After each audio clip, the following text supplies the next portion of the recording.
Perkenalkan, nama saya Dinda Kamaludin-Wardani, NIM 53024200076 dari Prodi PTIK. Di sini saya akan menjelaskan tentang Virtual Private Network VPN dari penugasan manajemen Traffic Management Serkom oleh Pak Khalid Budiman, SPD MKOM. Oke, langsung saja kita akan ke materi. Yang pertama, di sini ada 4 topik pembahasan yang nanti akan kita bahas, yaitu ada definisi atau pengertian, yang kedua ada manfaat, ketiga adalah cara kerja, keempat kelebihan dan kekurangan.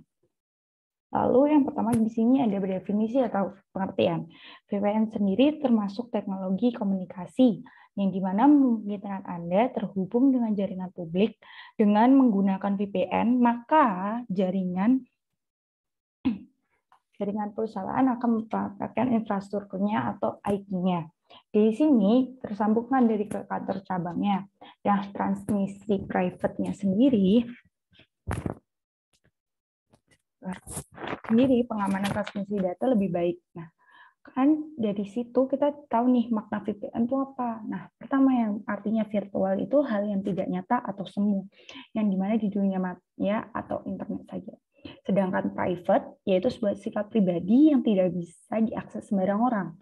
Untuk menjaga kerahasiaannya dari jaringan publik, yaitu koneksinya dienkripsi.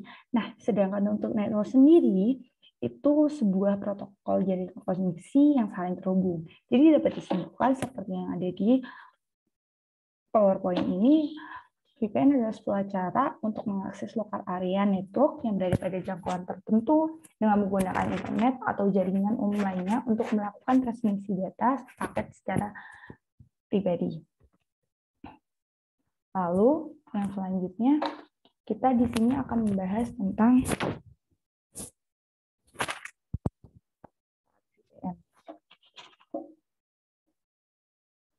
ada 4, yaitu privasi dan keamanan, 2 dapat mengakses yang diblok, 3 hemat biaya, dan remote akses.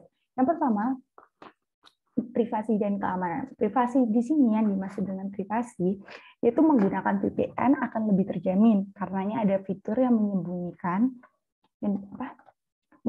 kegiatan ISP saat berselancar di internet.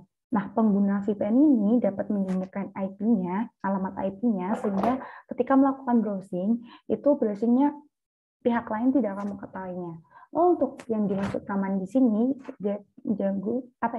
membantu jaringan internet dari serangan hacker apabila WiFi memakai WiFi umum.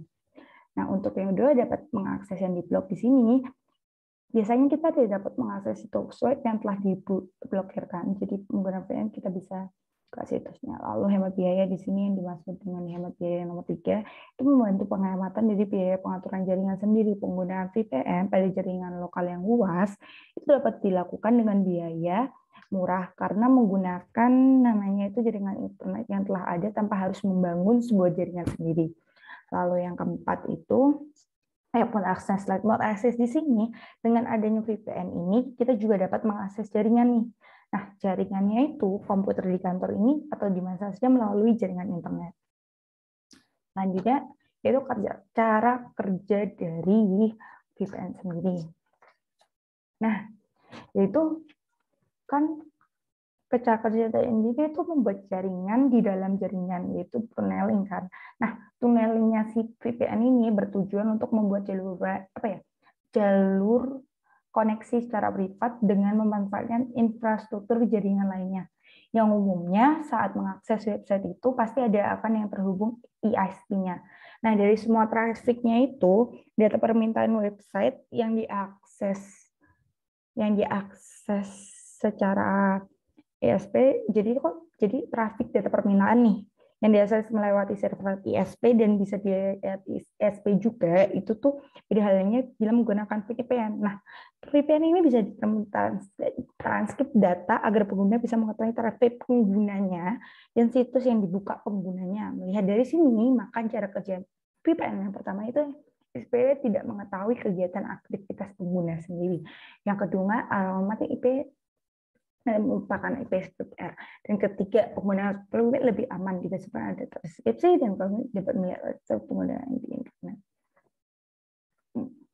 Lalu yang selanjutnya kelebihan dan kekurangannya di sini. Oke, yang terakhir. Setiap hal pastilah memiliki kelebihan dan kekurangan. Begitu juga dengan VPN. Penggunaan dalam prosesnya sendiri mengakses jaringan internet. Nah, apa saja sih kelebihannya? Kelebihannya sendiri. Pertama, data lebih aman, seperti manfaat-manfaatnya hampir sama, nggak beda sendiri. Tapi kelebihannya kenapa di daftar rahasia? API. Jadi kita di sini anonymous, jadi tidak terdeteksi siapa penggunanya. Kayak nama kita bisa disamarkan atau dipalsukan di sini tanpa diketahui orang lain. Dapat mengakses dari lokasi negara yang berbeda sesuai dengan layanan VPN yang dipilih. Nah, VPN sini kemudian kita bisa merubah lokasi kita dari lokasi A ke lokasi B, lokasi C ke lokasi D. Misalnya kita walaupun dia dari lokasi A, kita bisa nih bilang kalau kita di lokasi B, diganti doang gini, gampang banget dan jadi nggak gampang kelacak di mana kita berada. Nah, dan hal itu tersambung kepada kelebihannya selanjutnya, mengakses website yang telah diblokir oleh pemerintah atau negara. Dengan kita memilih nih layanan lokasinya nih, misalnya di lokasi A. Di lokasi A ini kita kayak nggak boleh nih sama pemerintah lokasi A untuk mengakses website ini. Tapi di negara B kita bisa mengaksesnya. Jadi kita kan mengubah lokasinya agar bisa mengakses dari yang diblokir dari pemerintahan si A. Jadi kita mengaksesnya dari lokasi B. Itu salah satu kelebihannya sih. Karena kebanyakan untuk VPN sendiri lebih untuk mengakses website yang telah diblokir dari pemerintah tertentu karena faktor pemerintah A dan pemerintah B punya kebijakan masing-masing. Lalu ada yang kurang kan mesti ada kelebihan ada kekurangan. Sedangkan kurangnya menjadi lebih lambat. Kenapa sih koneksi internet menjadi lebih lambat? Karena VPN tuh transkripnya apa ya, nggak mudah. Jadi kayak menerima data untuk mengirimnya lebih lama daripada ISP pada biaya umumnya. Lalu manual menjadi rumit, seperti kayak kita pengguna baru yang baru menggunakan itu kan lebih sulit dalam apa ya namanya menggunakan alamat yang aslinya. Itu kan ini terbiasa nih, kita belum terbiasa dengan yang baru, jadi lebih apa ya, lebih tampilannya apa tidak semudah yang diinskripsikan pada yang biasa kita lakukan pada umumnya. Lalu terdapat penggunaan. Nah, batas penggunaan ini plan sendiri itu ada yang gratis kok dan ada yang berbayar. Nah, yang gratis ini biasanya ada batasan, ada syarat tertentu atau ada yang bisa makasih tertentu. Nah, yang berbayar itu harus berbayar punya, ada batasannya, ada peraturannya dan kawan-kawannya. Menjadi tidak stabil. Dari stabil bukan lambat. Jadi misalnya kita di tempat yang full wifi nih, atau tempat yang penuh banget sama namanya kayak jaringan di mana-mana sana kanan kiri jaringan bukan yang kayak gitu, tapi kok bisa nggak ada. Nah, ini karena ketidakstabilan VPN. Jadi kayak masih jarang penggunanya, kayak masih umum kalah dengan provider yang pada yang udah bisa pakai provider lain. Jadi kayak misalnya VPN itu minoritas di kayak di skala yang orang-orang pakai mayoritas ya, supaya kayak menjadi beda gitu. Gitu. Mungkin itu aja yang bisa saya sampaikan. Kurang lebihnya mohon maaf. Wabillahi taufiq wal hidayah. Wassalamualaikum warahmatullahi wabarakatuh.